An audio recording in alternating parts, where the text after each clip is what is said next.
ونعوذ بالله من شرور أنفسنا ومن سيئات أعمالنا من يهده الله فلا مضل له ومن يضلله فلا هادي له وأشهد أن لا إله إلا الله وحده لا شريك له وأشهد أن محمدا عبده ورسوله يا أيها الذين آمنوا اتقوا الله حق تقاته ولا تموتن إلا وأنتم مسلمون يا أيها الناس اتقوا ربكم الذي خلقكم من نفس واحدة وخلق منها زوجها وبث منهما رجالا كثيرا ونساء واتقوا الله الذي تساءلون به والأرحام إن الله كان عليكم رقيبا يا أيها الذين آمنوا اتقوا الله وقولوا قولا سديدا يصلح لكم أعمالكم ويغفر لكم ذنوبكم ومن يطع الله ورسوله فقد فاز فوزا عظيما أما بعد فإن خير الحديث كتاب الله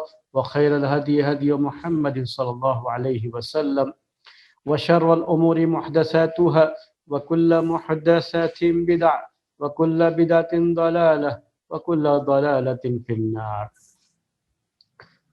محترم بھائیوں اور معزز خواتین، آج کے درس میں حج کے مسائل سے متعلق جو باتیں ذکر کی جائیں گی انشاءاللہ، ان میں سے پہلا مسئلہ ہے کہ طواف کے بعد کی 2 رکعت نماز، جس کو عربی میں رکعت الطواف کہتے ہیں، یعنی طواف کے بعد کی 2 رکعت نماز، جیسے تحیۃ المسجد ہوتی ہے، مسجد میں داخل ہونے کے بعد جو 2 رکعت نماز مسجد میں داخل ہونے کی نیت سے پڑھی جاتی ہے وہ ہے تحیۃ المسجد.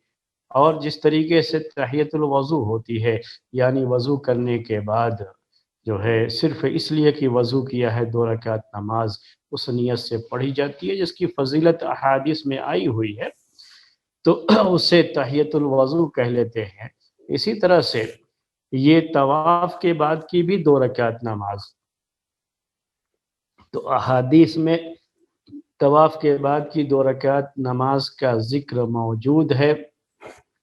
اسی وجہ سے آج کے درس میں طواف کے بعد کی 2 رکعت نماز کا پہلے ذکر انشاءاللہ آئے گا، اور اس نماز میں پیارے نبی صلی اللہ علیہ وسلم خاص طریقے سے کیا صورتیں پڑھتے تھے، کن صورتوں کا آپ نے انتخاب کیا ان 2 جو ہے رکعتوں میں پڑھنے کے لیے.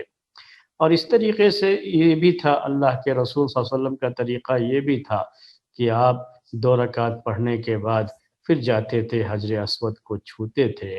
اب آج کل تو طواف شروع کرنے سے پہلے ہی حجر اسود کو چھونا مشکل ہوتا ہے، بوسہ دینا مشکل ہوتا ہے، تو بعد میں بہرحال جو ہے مشکل ہی ہوگا لوگوں کے لیے کہ وہ جا کر کے طواف کے بعد حجر اسود کو چھوئے. لیکن اللہ کے رسول صلی اللہ علیہ وسلم کا جو طریقہ تھا وہ طریقہ میں آپ کے سامنے بہرحال ذکر کروں گا. احادیث میں یہ بات آئی ہوئی ہے. عبداللہ ابن عمر اس سلسلے کی جو احادیث ہیں ان احادیث میں سے ایک حدیث آپ کے سامنے ذکر کر رہا ہوں. عبداللہ ابن عمر رضی اللہ تعالی عنہما کی یہ روایت ہے کہ اللہ کے رسول صلی اللہ علیہ وسلم جب طواف کیا آپ نے تو 3 چکر آپ نے ذرا تیزی کے ساتھ فوجی چال چلتے ہوئے آپ نے 3 چکر لگائے. 4 چکر اپنی معمولی جو چال ہوتی تھی اس چکر میں اس چال میں آپ نے 4 چکر اور لگائے. اس کے بعد آپ نے مقام ابراہیم میں وہاں پہ جا کر کے اس کے پیچھے 2 رکعت نماز ادا کی، جسے رکعت طواف کہا جاتا ہے، یہی 2 رکعت نماز. اور اس کے بعد اللہ کے رسول صلی اللہ علیہ وسلم حجر اسود کے پاس گئے اور اس کو آپ نے چھوا، استلام کیا، یعنی اپنے ہاتھ سے حجر اسود کو آپ نے چھوا. اسی طرح سے عبداللہ ابن عباس رضی اللہ تعالی عنہما کی ایک حدیث میں بھی یہی جو ہے تفصیل آئی ہوئی ہے. اور جابر رضی اللہ تعالی عنہ جو کہ حج کے احکام کو نقل کرنے میں صحابہ کرام میں انہیں خاص مقام اور مرتبہ حاصل تھا، تو یہ بھی جو ہے اپنی روایت میں جابر رضی اللہ تعالی عنہ کہتے ہیں، جو کہ صحیح مسلم کی روایت ہے، کہ ان رسول اللہ صلی اللہ علیہ وسلم لما انتہا الى مقام ابراہیم قرأ واتخذوا من مقام ابراہیم مصلی، کہ جب نبی صلی اللہ علیہ وسلم مقام ابراہیم کے پاس پہنچے، مقام ابراہیم کے پاس پہنچے تو آپ نے پڑھا، یہ آیت آپ نے پڑھی، واتخذوا من مقام ابراہیم مصلی۔ قرآن میں اس کا ذکر موجود ہے، سورہ بقرہ میں اللہ تبارک و تعالیٰ کا یہ ارشاد ہے واتخذوا من مقام ابراہیم مصلی، کہ تم مقام ابراہیم کو مصلی بناؤ، یعنی نماز پڑھنے کی جگہ، وہاں نماز پڑھو۔ تو گویا کہ اللہ تعالیٰ کا جو حکم تھا مقام ابراہیم پر نماز پڑھنے کے تعلق سے، اس پر عمل کرتے ہوئے پیارے نبی صلی اللہ علیہ وسلم نے مقام ابراہیم کے پاس جا کر کے اس طریقے سے آپ کھڑے ہوئے کہ آپ کا چہرہ بیت اللہ کی طرف ہے، اور یہ مقام ابراہیم آپ اور بیت اللہ کے بیچ میں، وہیں پر جو ہے اللہ کے رسول صلی اللہ علیہ وسلم نے 2 رکعت نماز پڑھی۔ تو کہتے ہیں جابر رضی اللہ تعالی عنہ فصلی رکعتین، تو آپ نے 2 رکعت نماز پڑھی، فصلی رکعتین فقرأ فیہما بفاتحۃ الکتاب، اور آپ نے ان 2 رکعتوں میں سورہ فاتحہ پڑھی، اور قل یا ایھا الکافرون اور قل هو اللہ احد، یعنی 2 سورتیں یہ پڑھی آپ نے۔ ثم عاد الى الرکن فاستلمہ، پھر آپ بیت اللہ، جو رکن حجر اسود ہے بیت اللہ میں، یعنی جہاں حجر اسود ہے جس جو ہے اینگل میں، وہاں جا کر کے اللہ کے رسول صلی اللہ علیہ وسلم نے اسے چھوا۔ ثم خرج الى الصفا، پھر آپ صفا پہاڑی کی طرف گئے، یعنی وہاں سے صفا اور مروہ کے درمیان سعی کرنے کے لیے آپ صفا پہاڑی پر پہنچے۔ تو یہ ترتیب بیان کی ہے جابر رضی اللہ تعالی عنہ نے، جن کا اپنا ایک خاص مقام ہے۔ میں نے کہا یہ خاص مقام ہے، کیا مقام ہے؟ کہ اللہ کے رسول صلی اللہ علیہ وسلم کے حج کی ادائیگی کی جو کیفیت تھی، اور مناسک حج جس کے بارے میں آپ نے یہ کہا تھا کہ خذوا عنی مناسککم، کہ تم مجھ سے مناسک حج یہ جو ہے حاصل کر لو، لے لو۔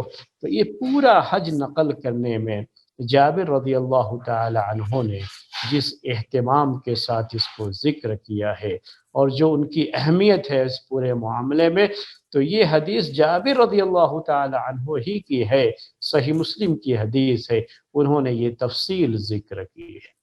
تو اس تفصیل کی روشنی میں ہمارے سامنے کیا باتیں آئیں، وہ باتیں جو ہے آپ کو نوٹ کرنی ہے۔ پہلی بات یہ ہے کہ جب اللہ کے رسول صلی اللہ علیہ وسلم طواف سے فارغ ہوئے، تو آپ طواف سے فارغ ہونے کے بعد مقام ابراہیم کے پاس گئے۔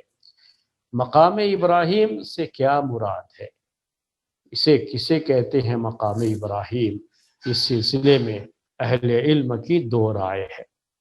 ایک رائے جو مشہور رائے ہے اس سلسلے میں، اور یہی قابل اعتماد رائے ہے، یعنی اسی کو ترجیح بھی حاصل ہوگی، اس سے مراد وہ جو ہے قدم کے جو نشان ہیں، ابراہیم علیہ السلام کے قدم کے جو نشان ہیں، اور جہاں پر یہ رکھا گیا ہے اسی کو مقام ابراہیم کہا جاتا ہے، اور اسی کا ذکر قرآن کی اس آیت میں ہے۔ تو یہ جو ہے قدموں کے جو نشان جہاں جس جگہ پہ اسے رکھا گیا ہے بیت اللہ میں، وہ آپ جانتے ہیں، جو لوگ بھی گئے ہوئے ہیں تو بیت اللہ کے پاس ہی جو ہے یہ اس جگہ تھوڑی سی ہی دوری پر مقام ابراہیم باقاعدہ یہ وہاں پہ ہے، اور جو ہے اس کے بارے میں جو بھی لوگ جاتے ہیں اس کو سمجھتے ہیں کہ یہ مقام ابراہیم ہے۔ تو اللہ کے رسول صلی اللہ علیہ وسلم اسی مقام ابراہیم کے پیچھے، یعنی مقام ابراہیم بالکل آپ کے سامنے، اور یہ بیت اللہ اور آپ کے بیچ میں یہ مقام ابراہیم، بیت اللہ اس کو قبلہ ہے تو اس کی طرف رخ کرنا ضروری، تو اس اینگل سے آپ کھڑے ہوئے کہ آپ کے سامنے مقام ابراہیم اور بیت اللہ دونوں ہیں، اور اس طریقے سے کہ بیت اللہ اور آپ کے بیچ میں یہ مقام ابراہیم، وہاں پہ کھڑے ہو کر کے آپ نے 2 رکعت نماز پڑھی۔ تو اس کی روشنی میں یہ بات کہی جاتی ہے، اور یہی عام طریقے سے اہل علم کی رائے ہے کہ مقام ابراہیم سے مراد وہ جگہ ہے جو ابراہیم علیہ السلام کے قدموں کے نشان جو پتھر پہ تھے، جہاں پہ اسے رکھ کر کے وہ جگہ جو ہے بنا دی گئی ہے، وہی مقام ابراہیم ہے، اور اسی کے پیچھے کھڑے ہو کر کے پیارے نبی صلی اللہ علیہ وسلم نے یہ 2 رکعت نماز ادا کی تھی۔ اور اسی روشنی، یعنی آپ کے اس عمل کی روشنی میں یہ بات کہی جائے گی کہ یہ آپ کا عمل قرآن کی اس آیت میں جو بات ہے وَاتَّخِذُوا مِن مَّقَامِ إِبْرَاهِيمَ مُصَلًّى، اس آیت میں جو حکم ہے اس کی تفسیر ہے آپ کا یہ عمل۔ تو پیارے نبی صلی اللہ علیہ وسلم کا عمل اس آیت کی تفسیر ہے، وہی اصل جگہ ہے مقام ابراہیم، اور وہاں پر کھڑے ہو کر کے 2 رکعت نماز ادا کرنا، یہ اصل جو ہے پیارے نبی صلی اللہ علیہ وسلم کی سنت ہے۔ ایک دوسرا قول مقام ابراہیم کے بارے میں یہ ہے کہ وہ یہ بھی کہتے ہیں مقام ابراہیم کے تعلق سے کہ مقام ابراہیم یہ پورا حرم ہے۔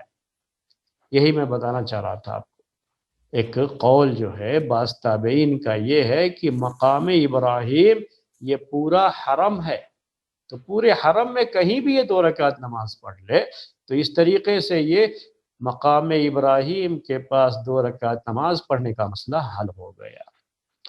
لیکن یہ تفسیر صحیح نہیں ہے۔ ابن جریر طبری رحمۃ اللہ علیہ نے خاص طریقے سے اپنی تفسیر میں اس کا ذکر فرمایا ہے کہ وہ تفسیر جو نبی صلی اللہ علیہ وسلم کے عمل سے ثابت ہے، وہی تفسیر مقام ابراہیم کی جا سکتی ہے، اور کوئی تفسیر نہیں کی جا سکتی۔ اب یہ مسئلہ ہوا کہ مقام ابراہیم کے پاس 2 رکعت نماز پڑھنا، اب وہاں 2 رکعت نماز پڑھنے کے لیے اب آج کے اس دور میں جبکہ اتنی بھیڑ ہوتی ہے، اب ہر آدمی چاہے گا کہ وہیں 2 رکعت نماز پڑھے، تو ہر ایک کے لیے ممکن نہیں، اور ویسے بھی وہ مطاف کا حصہ ہے، تو طواف میں جب بہت بھیڑ ہوتی ہے تو وہاں جگہ ہی نہیں رہتی ہے کہ وہاں کوئی نماز پڑھے، تو خواہ لوگوں کے بیچ وہاں کھڑے ہو کر کے اپنے آپ کو اس بھیڑ میں نماز کے لیے اگر کوئی کھڑا ہوتا ہے تو اب یہ وہ نماز کی جگہ نہیں رہ جاتی۔ وہ نماز پڑھنا اسی وقت ہوگا جب وہاں پہ بھیڑ نہ ہو اور لوگ وہاں سے نہ گزر رہے ہوں، اور جب بھیڑ ہے طواف میں بہت زیادہ تو وہاں کوئی کھڑا ہی نہیں ہو سکتا۔ تو مقام ابراہیم کے پاس نماز اللہ کے رسول صلی اللہ علیہ وسلم نے پڑھی ہے 2 رکعت، لیکن پوری مسجد حرام میں کہیں بھی یہ 2 رکعت نماز پڑھ لے تو صحیح ہے، تب بھی یہ 2 رکعتِ طواف ہی کہا جائے گا اس کو، کہیں بھی پڑھ لے، پورے جو ہے مسجد حرام میں، پورے حرم کی بات نہیں کر رہا ہوں کیونکہ حرم کا حصہ تو مسجد حرام سے زیادہ ہے جو ہے مکے کے اطراف میں، میں یہ کہہ رہا ہوں کہ مسجد حرام میں کہیں بھی اس کے لیے جو مناسب جگہ مل جائے جہاں لوگوں کا گزر نہ ہو، کیونکہ اس کے لیے سترے کا بھی مسئلہ ہے، دوسرے بھی مسائل ہیں۔ ویسے مسجد حرام میں سترے کے بارے میں ایک رائے ہے کہ وہاں سترے کا کوئی اعتبار نہیں، پہلے ہم نے آپ کو نماز کے مسائل میں اس کا ذکر کیا ہے، لیکن وہاں پر بھی ہم نے آپ کو بتایا تھا کہ راجح یہی ہے کہ سترے کا حکم ہر جگہ ہے، بس یہ کہ وہاں بھیڑ بہت زیادہ ہوتی ہے تو شاید جو ہے سترے کا وہ اہتمام وہاں مشکل ہو سکتا ہے، لیکن حکم تو ہر ایک جگہ کے لیے ہے، اور جو مسجد حرام کی استثنائی شکل کی بات کہی جاتی ہے وہ روایتیں ثابت نہیں ہیں۔ تو میں ایک بات جو ہے ذکر کر رہا تھا آپ کو کہ وہاں پر مسجد کا کوئی بھی ایسا حصہ جہاں 2 رکعت سکون سے نماز پڑھ سکتے ہیں، وہاں 2 رکعت نماز پڑھ لیں۔ مقام ابراہیم کے پیچھے نماز پڑھنے کا اگر موقع مل جاتا ہے تو یہی پیارے نبی صلی اللہ علیہ وسلم کی سنت ہے، اور اس پر عمل کرنا چاہیے۔ خاص طریقے سے جب عمرہ کرنے جاتے ہیں تو ایسے ٹائم میں نے آپ سے کہا کہ طواف کرے کہ جس ٹائم بھیڑ کم ہوتی ہے، تو بہت سی چیزیں جو پیارے نبی صلی اللہ علیہ وسلم کی سنت میں داخل ہے آسانی سے ان پر شاید عمل کیا جا سکتا ہو، جیسے حجر اسود کو چومنا ہے، چھونا ہے، اور اس کے بعد طواف کرنا، تو جلدی طواف بھی ہو جاتا ہے۔ مقام ابراہیم کے پیچھے نماز پڑھنے کا معاملہ وہ بھی آسانی سے حل ہو جاتا ہے۔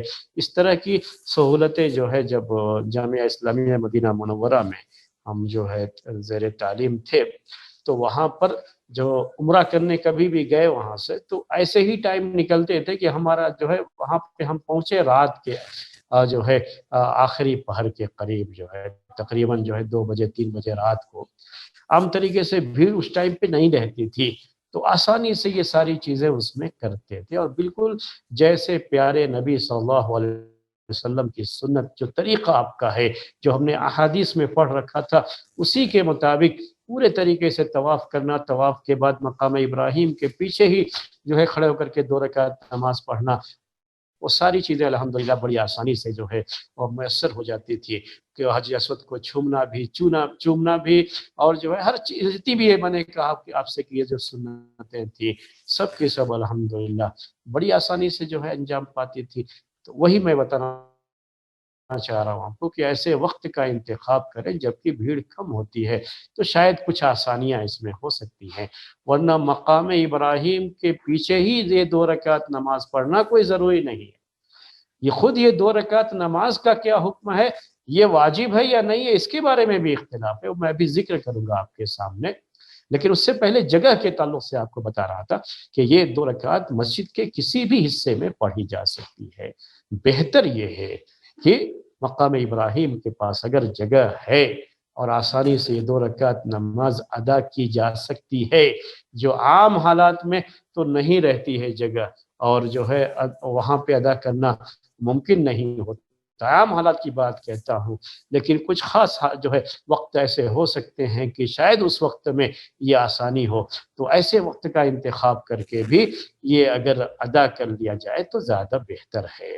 پیارے نبی صلی اللہ علیہ وسلم کا جو طریقہ رہا اس کے مطابق ہو جائے تو اور اچھا ہے، اور ویسے بھی آپ کا یہی جو ہے اس سلسلے میں آپ کی ہدایت بھی یہی ہے کہ پوری مسجد میں کہیں بھی 2 رکعت نماز مقام ابراہیم کے پیچھے ہی ضروری نہیں، کہیں بھی پوری مسجد میں کہیں بھی 2 رکعت نماز ادا کی جا سکتی ہے۔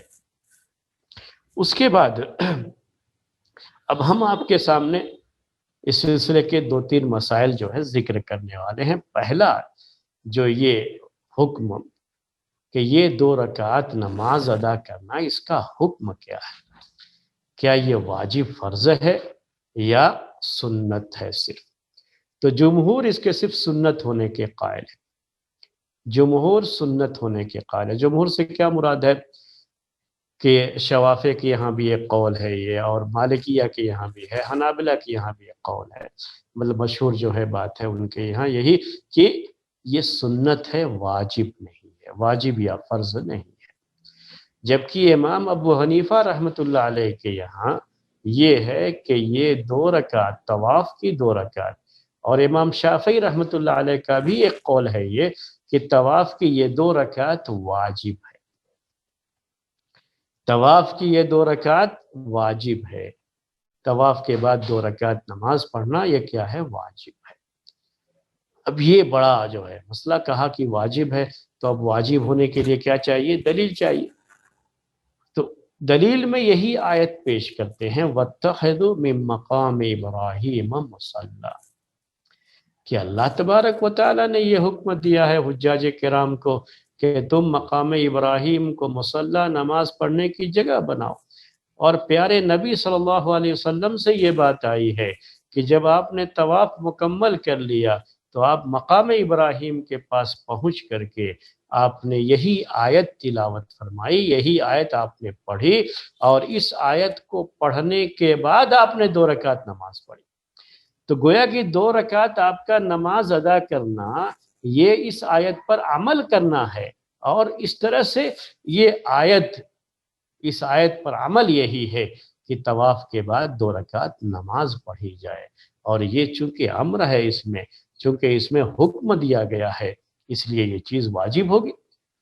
اور یوں بھی پیارے نبی صلی اللہ علیہ وسلم نے کہا خذوا عنی مناسککم، خذوا عنی مناسککم، حج کے احکام آپ مجھ سے جو ہے لو، حج کے احکام آپ نے کہا کہ مجھ سے سیکھو، اور آپ نے حج ایسے ہی کیا ہے کہ آپ نے جو ہے 7 چکر مکمل کرنے کے بعد مقام ابراہیم کے پیچھے 2 رکعت نماز آپ نے ادا کی ہے، آپ کا عمل بھی ہے، اللہ تعالیٰ کا یہ فرمان بھی ہے، اور آپ کے عمل کے ساتھ ساتھ آپ کا یہ حکم بھی ہے کہ خذوا عنی مناسککم، ان سب چیزوں کو ملا کر کے دیکھا جائے تو یہ 2 رکعت واجب قرار پاتی ہے۔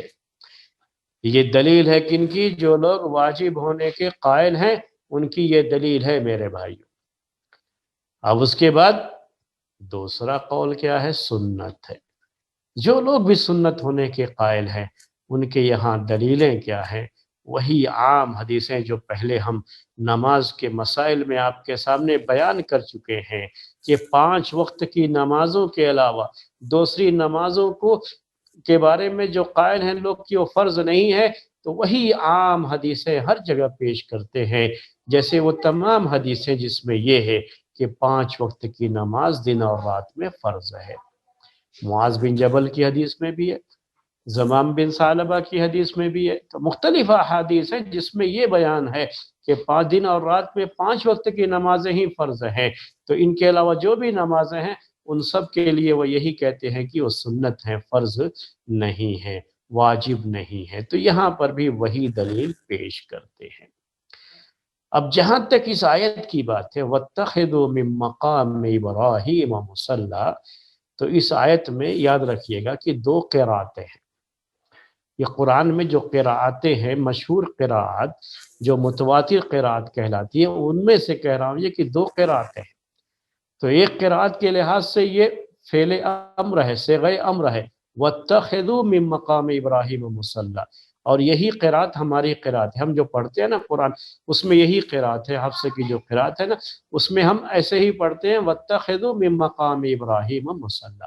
لیکن دوسری قرأت جس کی ہے فعل ماضی کے صیغے کے ساتھ، یعنی وَاتَّخَذُوا مِن مَّقَامِ إِبْرَاهِيمَ مُصَلًّى، وَاتَّخَذُوا مِن مَّقَامِ إِبْرَاهِيمَ مُصَلًّى، فعل ماضی، اتخذوا فعل ماضی، کوئی حکم نہیں ہے اس میں، گویا کہ ایک خبر دی جا رہی ہے لوگوں کے تعلق سے کہ لوگ مقام ابراہیم کو نماز پڑھنے کی جگہ اختیار کریں گے اور نماز وہاں پہ پڑھیں گے۔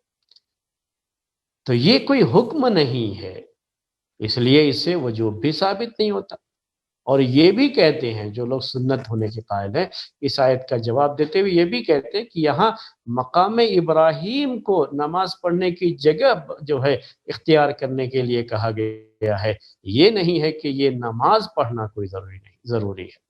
جی، جو بھی نماز پڑھے اس کو یہ کہا گیا کہ آپ جگہ یہ اختیار کرو نماز پڑھنے کے لیے، اور اس جگہ کا اختیار کرنا ہی واجب نہیں ہے، بس سنت ہی ہے پیارے نبی صلی اللہ علیہ وسلم کی۔ پھر مسجد کے کسی بھی حصے میں یہ 2 رکعت نماز ادا کی جا سکتی ہے، مقام ابراہیم کے پاس ہی 2 رکعت نماز ادا کرنا کوئی ضروری نہیں ہے۔ جب وہی چیز ضروری نہیں ہے تو پھر یہ 2 رکعت کیسے واجب ہو جائے گی؟ کیسے آپ جو ہے اس آیت سے استدلال کرتے ہیں؟ تو یہ اصل میں جواب ہے ان کی طرف سے جو لوگ صرف اس کے سنت ہونے کے قائل ہیں۔ اللہ کے رسول صلی اللہ علیہ وسلم کے بارے میں صحابہ تو یہ ذکر کرتے ہیں کہ جب بھی آپ نے طواف کیا ہے، طواف کے بعد 2 رکعت نماز پڑھی ہے۔ طواف کے بعد کی 2 رکعت نماز آپ نے جب بھی طواف کیا ہے، طواف کے بعد 2 رکعت نماز پڑھی ہے، آپ کا عمل یہی رہا ہے۔ لیکن اب یہ جو ہے واجب اور سنت ہونے کے تعلق سے جو 2 قول تھا اور دونوں قول کی جو دلیلیں تھیں وہ میں نے آپ کے سامنے پیش کر دی ہے میرے بھائی، آپ کو سمجھنے میں آسانی ہوگی، اس کے لیے ہم نے یہ تفصیل آپ کے سامنے پیش کر دی۔ اکثر اس طرح کے مسائل میں ہم آپ کے سامنے ذکر کرتے ہیں اپنی رائے جو عام طریقے سے ہم اختیار کرتے ہیں، اور یہی علماء اہل حدیث کا بھی منہج اور طریقہ رہا ہے، ان کا میتھڈ یہی رہا ہے کہ ہم اس طرح کے مسائل میں واجب اور سنت کی طرف اس کے پیچھے نہیں بھاگتے ہیں، بلکہ اس کو اہمیت دیتے ہیں کہ جو پیارے نبی صلی اللہ علیہ وسلم کا طریقہ تھا وہی طریقہ ہم بھی اختیار کریں گے۔ آپ کے بارے میں آپ کے صحابہ یہی کہتے ہیں کہ جب بھی آپ نے جو ہے 7 چکر لگائے ہیں، بیت اللہ کے 7 چکر لگائے ہیں، آپ نے اس کے بعد 2 رکعت نماز بھی پڑھی ہے۔ تو جو آپ کا طریقہ تھا وہ طریقہ ہم بھی اپنائیں گے، ہم جو ہے طواف کے بعد 2 رکعت نماز ادا کریں گے۔ اس سے قطع نظر کہ یہ واجب ہے، سنت ہے، اس کے پیچھے پڑنے کے بجائے ہم 2 رکعت نماز ادا کریں گے۔ ہاں، اگر کوئی شخص جس کو پتہ نہیں تھا، ویسے پتہ ہونا چاہیے، لیکن اب فرض کر لیجئے کسی کو پتہ نہیں تھا، اس نے طواف کیا اور 2 رکعت نماز نہیں پڑھی، اس کے بعد صفا کے مروہ کے درمیان سعی کر لیا. ایک ہم نے آپ کو ایک مثال جو ہے، فرض کر لیجئے کسی نے ایسا کر دیا اور اس کے بعد ہم سے آ کر کے پوچھتا ہے کہ اب کیا کریں، ہمارا طواف اور ہمارا یہ سعی صحیح ہے یا نہیں ہے، ہم کو کیا کرنا پڑے گا؟ تو ہم یہی کہیں گے کچھ نہیں کرنا پڑے گا، چلو آپ جو ہے نہیں کیے، اب آپ کا حج ہو گیا، آپ کا عمرہ ہو گیا، آپ اس کے بارے میں پریشان نہ ہو، لیکن آپ کو پہلے پتہ کر لینا چاہیے کہ حج کرنے کا، عمرہ کرنے کا طریقہ کیا ہے، پیارے نبی صلی اللہ علیہ وسلم کا طریقہ کیا رہا ہے، آپ کی سنت کیا رہی ہے، وہ معلوم کر کے ہی حج کرنا چاہیے، عمرہ کرنا چاہیے. تو ہم اس سے یہ بیان کریں گے اس وقت. اس چکر میں اب نہیں آئیں گے کہ نہیں آپ نے یہ چھوڑ دیا تو آپ نے تو واجب تھا یہ چھوڑ، نہیں، اب جو ہے اب اس کی ضرورت نہیں، چونکہ اس کے بارے میں احادیث میں کہیں کوئی بات نہیں آئی. احادیث میں جو یہ ہے، پیارے نبی صلی اللہ علیہ وسلم کا طریقہ یہی تھا اور صحابہ نے بھی اسی طریقے کو اپنایا اور اسی کے مطابق عمل بھی کرتے رہے. ہمارا عمل بھی اسی کے مطابق رہنا چاہیے. یہ پہلا مسئلہ تھا مقام ابراہیم کے پاس یا مقام ابراہیم کے پیچھے یا مسجد کے کسی بھی حصے میں طواف کے بعد کی 2 رکعت نماز کا مسئلہ. اب ایک دوسرا مسئلہ یہ کہ اگر جو ہے وہی فرض نماز کا وقت ہو، 7 چکر پورے کر لیے، فجر کی نماز تھی اور وہی فجر کی نماز قائم ہو گئی، تو فجر کی نماز 2 رکعت ہوگی. تو کیا یہ فجر کی نماز 2 رکعت کے قائم مقام ہو جائے گی؟ اب اس کے بعد 2 رکعت طواف کی 2 رکعت پڑھنے کی کوئی ضرورت نہیں. یا کوئی بھی جو ہے فرض نماز ہو، جیسے ہی 7 چکر لگا کر کے فارغ ہوئے، فرض نماز چونکہ قائم ہوئی تو ہم نے فرض نماز میں شرکت کر لی. تو کیا فرض نماز کے بعد اب ہمیں 2 رکعت پڑھنے کی ضرورت نہیں رہے گی؟ یہ ہے سوال. کیونکہ تحیت المسجد میں تو یہی ہوتا ہے. وہ آپ جانتے ہیں کہ تحیت المسجد، گئے مسجد میں اگر جو ہے فرض نماز قائم ہوئے یا قائم ہونے والی ہے، ہم نے فرض نماز پڑھ لیا تو اب تحیت المسجد کی ضرورت باقی نہیں رہتی ہے. تو کیا یہی مسئلہ یہاں پر بھی رہے گا کہ اگر فرض نماز پڑھ لیا اس کے بعد تو پھر اس کی ضرورت باقی نہیں رہے گی؟ یا فرض نماز سے پہلے ظہر کی نماز ہے، مثلا ظہر کی نماز کا وقت ہو گیا اور 2 رکعت جو سنت ہے ظہر سے پہلے کی، اتنا ہی ٹائم تھا ہمارے پاس تو ہم نے 2 رکعت ظہر کی سنت پڑھ لیا، پھر فرض میں شامل ہو گئے. تو کیا 2 رکعت جو سنت پڑھا فرض ظہر کی، کیونکہ ظہر میں ہی یہ مسئلہ آئے گا، بقیہ میں اور نمازوں میں جو ہے فجر کی نماز میں ہو سکتا ہے اور ظہر کی نماز میں، 2 نمازوں میں یہ ہو سکتا ہے کہ فرض سے پہلے 2 رکعت سنت کا مسئلہ تو وہ پڑھ لیا، سنت جو ہے پڑھ لیا، تو اب اس کے بعد پھر فرض پڑھ لیا، تو اب طواف کی 2 رکعت کی ضرورت باقی ہے یا نہیں ہے؟ یہ ہے سوال. کیا یہ 2 رکعت کافی ہو جائیں گی؟ یہ اصل مسئلہ ہے. میں آپ سے پہلے پوچھتا ہوں، آپ کا جو ہے آپ کا جو علم ہے اور آپ کی جو صلاحیت ہے اور آپ کا جو دماغ ہے، آپ کا ذہن ہے، وہ کیا کہہ رہا ہے اس مسئلے کو لے کر کے؟ آپ اپنا اجتہاد پہلے پیش کیجئے، تو پھر میں بعض اہل علم کی رائے آپ کے سامنے پیش کروں گا. جی. چونکہ مقام ابراہیم کا وہاں پہ ذکر ہے اور فرض نماز میں ہم کو مطلب جہاں جگہ ملے وہیں پہ کھڑنا پڑے گا، تو اس کی فضیلت تو حاصل نہیں ہوگی. ایک بات میں کلیئر کر دوں کہ یہ بھی اپنی جگہ پر مسلم ہے، اس پر کسی کا اختلاف نہیں ہے کہ وہ کسی بھی مسجد کے کسی حصے میں بھی یہ نماز پڑھی جا سکتی ہے 2 رکعت. اور طواف کی 2 رکعت مسجد کے کسی بھی حصے میں، اگر مقام ابراہیم کے پاس جگہ نہیں ہے تو کسی بھی حصے میں وہ 2 رکعت پڑھی جا سکتی ہے. جی، مطلب اس کو ذہن میں رکھ کر کے ہی بتائیے تو بہتر رہے گا. آپ بولیے. ہاں، اب سوچنا پڑے گا شیخ. جی. پہلے فرض نماز ادا کریں گے شیخ. ہاں، پہلے فرض نماز ادا کریں گے.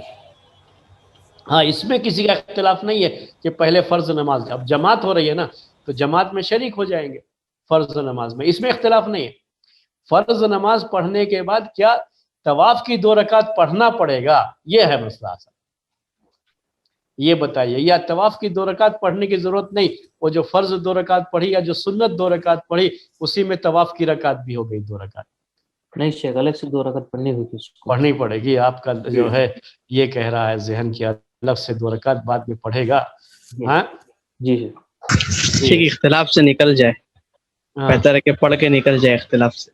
اختلاف سے نکل جائیں گے اگر پڑھ لیں گے تو 2 رکعت. ہاں جی دیکھیے عطا جو ایک مشہور جو ہے تابعی ہے، عطا جو عبداللہ ابن عباس رضی اللہ تعالی عنہما کے شاگرد ہیں، مشہور تابعی، ان سے یہ سوال کیا گیا تھا، ان سے یہ کہا گیا تھا کہ انہوں نے یہ بات کہی، اصل میں عطا جو ہے ان کی یہ بات ہے، ان کا یہ اوپینین ہے، ان کی رائے ہے یہ. وہ کہتے تھے کہ تجزئ المکتوبۃ عن رکعتئی الطواف، کہ فرض نماز اگر پڑھے اسی وقت 7 چکر پورے کرنے کے بعد، فرض کی جو بات ہے وہی سنت کی بھی بات ہوگی، ظاہر سی بات ہے.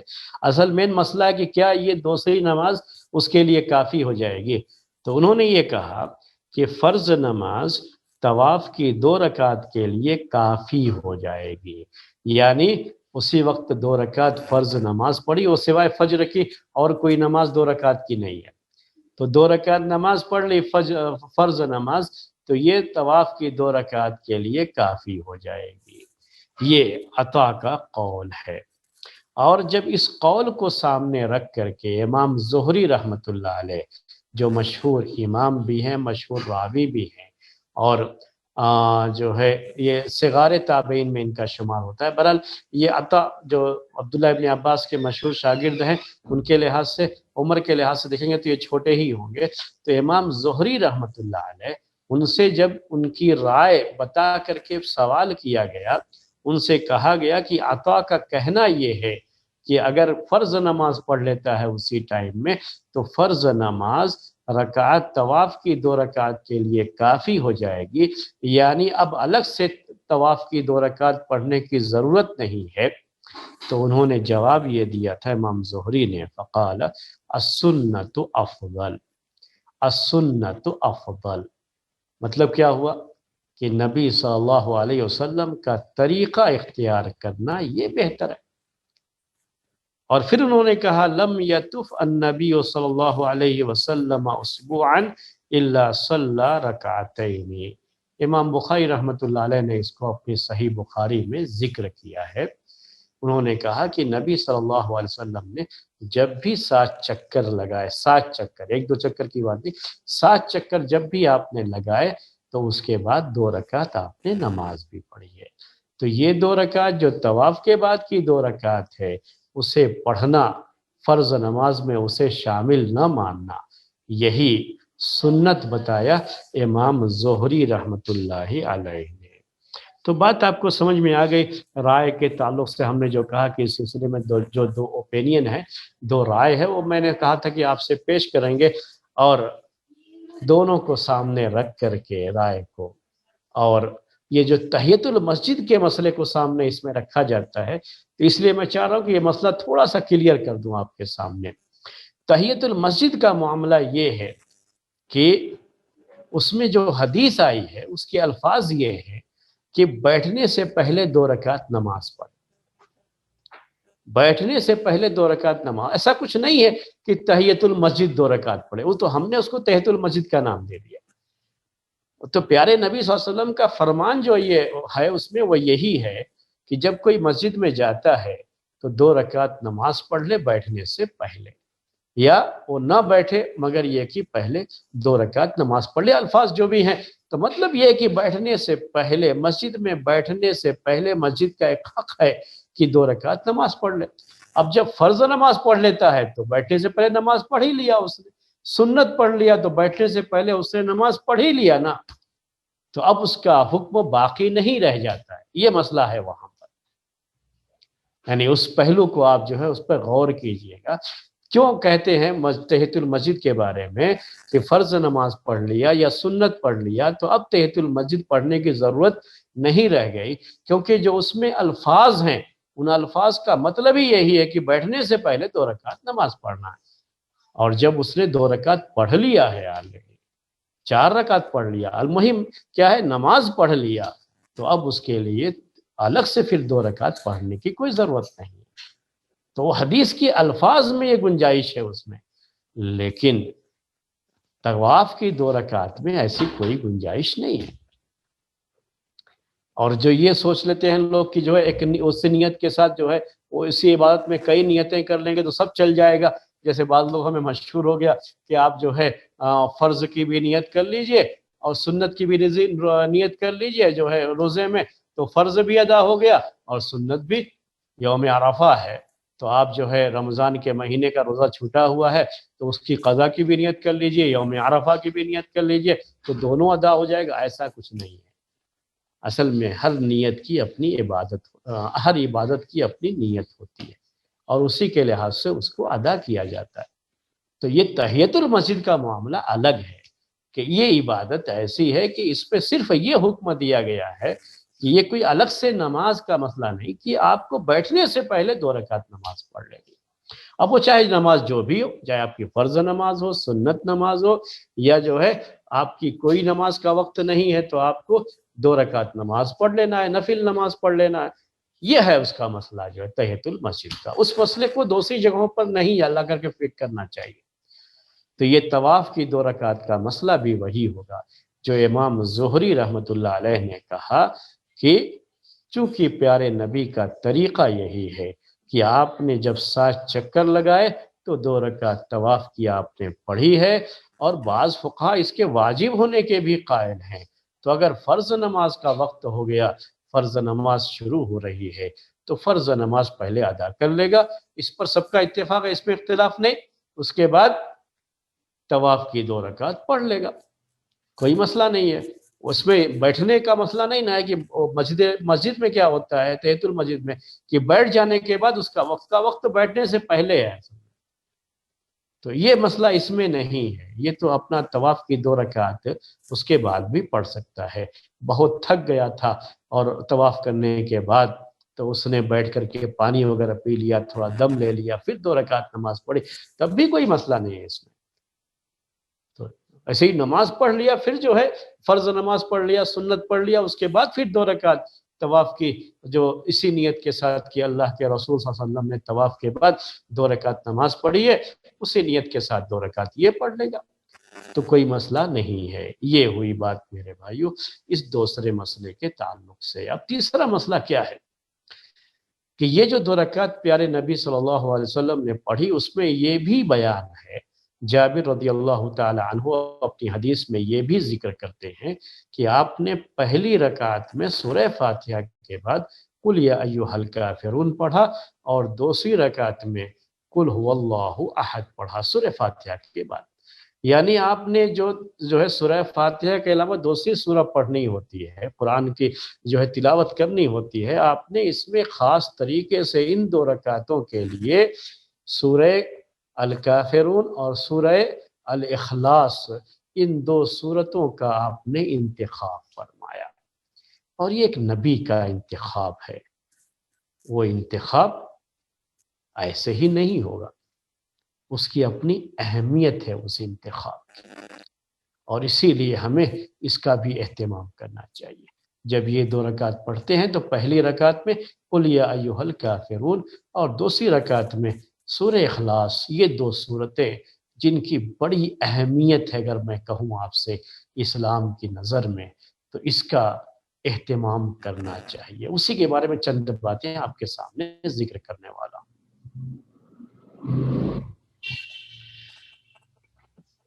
قل یا ایھا الکافرون پوری سورہ پڑھیے. پیارے نبی صلی اللہ علیہ وسلم فجر کی نماز کی جو 2 رکعت سنت پڑھتے تھے آپ، تو فجر کی نماز کی 2 رکعت جو سنت ہوتی تھی اس میں بھی پیارے نبی صلی اللہ علیہ وسلم یہی سورہ پڑھا کرتے تھے. کون سی؟ قل یا ایھا الکافرون، اور اسی طریقے سے قل ھو اللہ احد. یہ 2 سورتیں پڑھا کرتے تھے اس میں بھی. تو ایک مومن کے دن کی شروعات بھی انہی 2 سورتوں کو پڑھ کر کے اس عزم کے ساتھ، اگر دیکھیں آپ دونوں کا جوڑ جو ہے کمبائنیشن جسے آپ کہتے ہیں کہ دونوں کا جو ہے کمبینیشن جو ہے وہ کیا ہے، وہ جوڑ جو ہے دونوں کا بڑا اچھا جوڑ. اسی لیے ہم نے کہا کہ یہ نبی کا انتخاب ہے، یہ انتخاب بے محل نہیں ہو سکتا. یقیناً اس کی اپنی جگہ پہ اہمیت ہوگی. دونوں کا آپ جوڑ دیکھیے کیا ہے.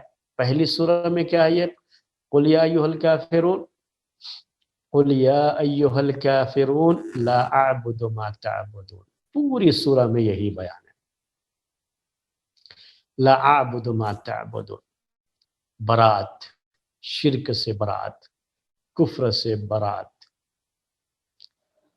اسی کا عزم ہوتا ہے، اسی عزم کو دہرایا جاتا ہے اس میں. لا اعبد ما تعبدون ولا انتم عابدون ما اعبد ولا انا عابد ما عبدت. یعنی اسی کو کیا ہے دہرایا جاتا ہے. لکم دینکم ولی دین.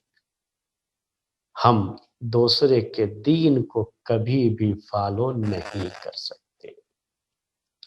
کھلم کھلا دوسرے تمام ادیان سے برات کا اظہار ہے، یہ وہ عزم ہے.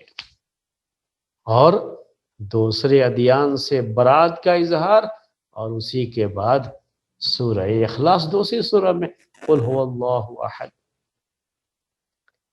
جو خالص توحید کی سورہ کہلاتی ہے. اور اسی لیے اس کو ثلث القرآن کہا گیا. وہ آپ جانتے ہیں کیونکہ یہ توحید کے بارے میں ہے. پوری سورہ، پوری سورہ کس کے بارے میں ہے؟ توحید کے بارے میں. قرآن کے مضامین یہی تین جو ہے عام مضامین ہیں اس کے، توحید، رسالت اور آخرت. تو یہ توحید کا بیان ہے پورے طریقے سے. تو اس کو قرآن کا 1/3 حصہ کہا گیا. وہ اہمیت ہے اس کی. تمام ادیان سے، شرک و بت پرستی کے تمام مظاہر سے، کفر و الحاد کے تمام مظاہر سے برات کے اعلان کے بعد اللہ تعالیٰ کی توحید پر قائم رہنے کا جو عزم ہے، اس عزم کو ایک مومن دہراتا ہے. اپنے دن کی شروعات بھی اسی سے کرتا ہے.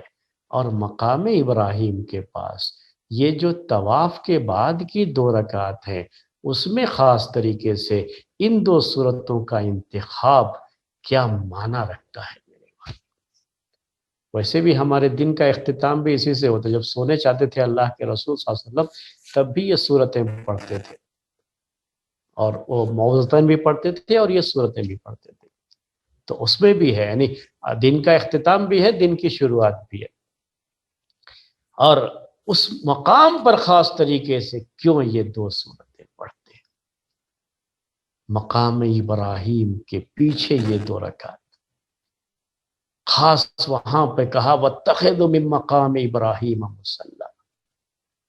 کیا اس وقت اس مقام پر پہنچنے کے بعد ایک مومن اپنے اس عہد کی تجدید کرتا ہے کہ ابراہیم علیہ السلام جن کی پوری زندگی عبارت تھی توحید کا علم بلند کرنے سے، جنہوں نے توحید کا یہ گھر اللہ کے لیے بنایا تھا، اور اسی جگہ پر وہ جو قدموں کے نشان ہے، کہا مقام ابراہیم وہی، کہا کہ یہی جو ہے قدموں کے نشان ہیں جو یاد دلاتے ہیں کہ یہیں سے ابراہیم علیہ السلام نے یہیں پیر رکھ کر کے اللہ کے اس گھر کی، جو کہ اللہ کی توحید کی ایک علامت اور ایک مظہر ہے اس دنیا میں، اور جہاں سے توحید کا بول بالا اور اس کا ڈنکا بجا ہے دنیا میں، وہاں پہ کھڑے ہیں.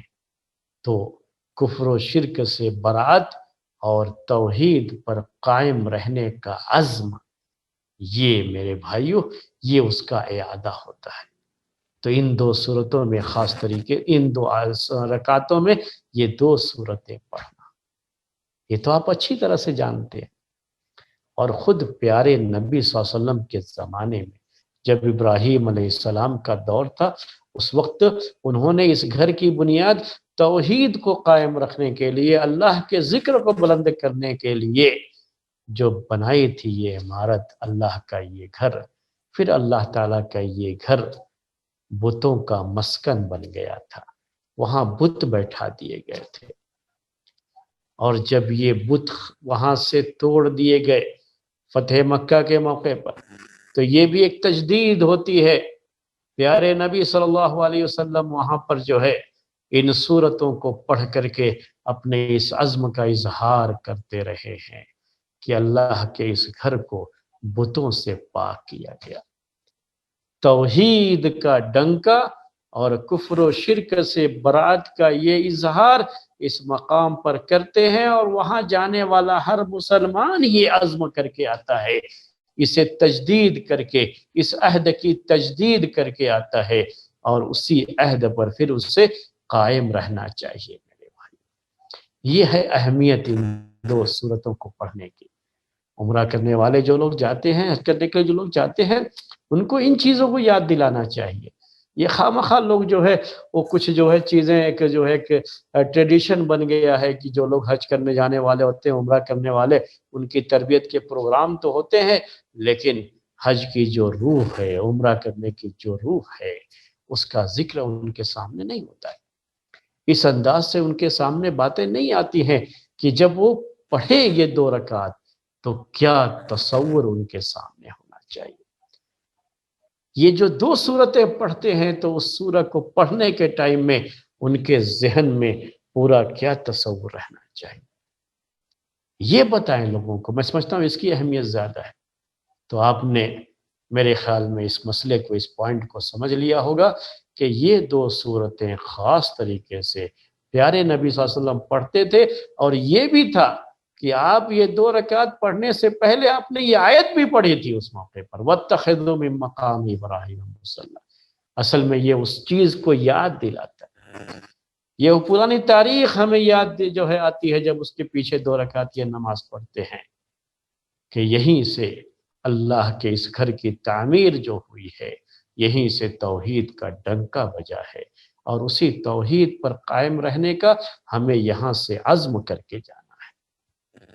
تو میرے بھائیوں، یہ ہے طواف کے بعد کی 2 رکعت کا مسئلہ جو ہم نے آپ کے سامنے پیش کر دیا۔ آپ کو میرے خیال میں یہ مسئلہ اچھی طرح سے سمجھ میں آ گیا ہوگا، اور اسی پر ہم آج کا یہ درس ختم کرنا چاہیں گے، کیونکہ اب اس کے بعد کیا ہے کہ پیارے نبی صلی اللہ علیہ وسلم حجر اسود کو پھر چھوتے تھے 2 رکعت نماز پڑھنے کے بعد جا کر کے، اس کا استعلام کرنا۔ یہ احادیث سے ثابت ہے، عبداللہ ابن عمر رضی اللہ تعالی عنہما کی حدیث میں بھی ہے، اور دوسری بعض احادیث میں بھی یہ چیز آئی ہوئی ہے۔ تو یہ ایک مسئلہ اپنے ذہن میں رکھیے۔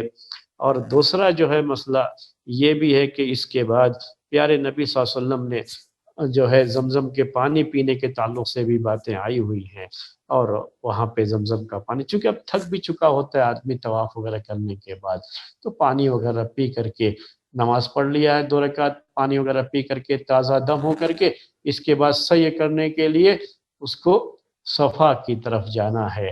تو دوسرا جو مسئلہ تھا اس کے بعد وہ صفا اور مروہ کی سعی اور اس کی شروعات کیسے کی تھی پیارے نبی صلی اللہ علیہ وسلم نے، وہ مسئلہ آپ کے سامنے آنا تھا۔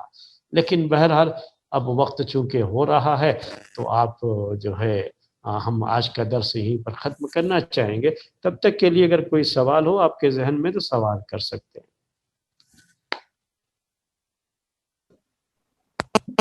آخری طواف کے بعد اور نماز سے پہلے کیا استلام کر لیں گے جی؟ آخری طواف کے بعد اور نماز سے پہلے استلام کریں گے؟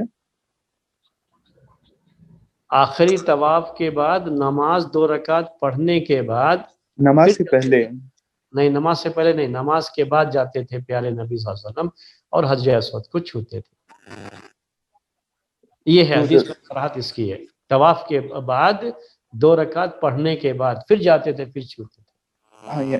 یعنی جب شروع کرتے ہیں تو بھی چھوتے ہیں، ہر طواف کے بیچ میں بھی جب آتے ہیں وہاں پر، اور وہاں پر بھی نہیں ہے اور آپ چھو سکتے ہیں آسانی سے، تب بھی چھوتے تھے، ہر چکر میں بھی چھوتے تھے۔ ہاں، تو آخری طواف میں سیم آخری میں بھی جو ہے جب آ گئے تو وہاں سے اگر ہے ٹائم جو ہے، اگر یہ جگہ ہے آسانی چھو لیا گئے، پھر 2 رکعت نماز پڑھی، پھر جو ہے 2 رکعت نماز پڑھنے کے بعد آ کر کے وہ جو ہے پھر ایک وعلیکم السلام۔